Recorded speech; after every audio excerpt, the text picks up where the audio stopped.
के ना पूरे ससुराल का हाथ है उसके ऊपर। उसे कुछ नहीं होगा, उल्टा हम लोग बुरा बनेंगे। ऐसा नहीं है। अगर वो इतनी ही इम्पोर्टेंट होती तो मेरी आंटी इनविटेशन एक्सेप्ट करती ही नहीं।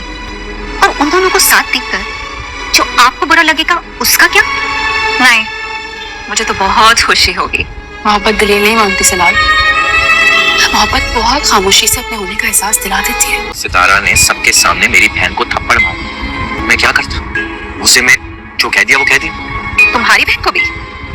मेरी बहन को मतलब और किसी को भी?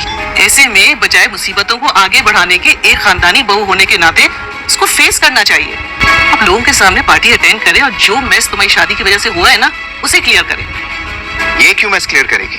इसलिए कि आप उनसे डेट कंफर्म कर लीजिएगा, हम चलेंगे। सितारा और सालार की शादी तो हो चुकी है, लेकिन सितारा की जिंदगी की मुश्किलात अभी ख़त्म नहीं हो रही।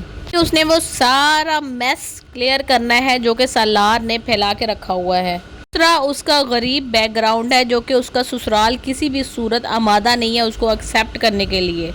वो सालार जिसकी शादी को हम एज ए डील लेना चाहते थे, जिसकी शादी हम किसी बड़े बिजनेसमैन के साथ करना चाहते थे ताकि हमारे बिजनेस में इजाफा हो, वो 2 टके की लड़की को ब्याह कर ले आए। इससे तो हमें कोई फ़ायदा ही नहीं होने वाला। नंबर 3 पे सालार की जो मंगेतर है, जो इसकी बिजनेस पार्टनर बनने के ख्वाब देख रही थी, वो तो ऐसे है कि जैसे किसी ने उसकी दुम पे पाँव रख दिया हो। वो इसकी माँ के पास आती है और इसकी माँ को अपने साथ मिला लेती है।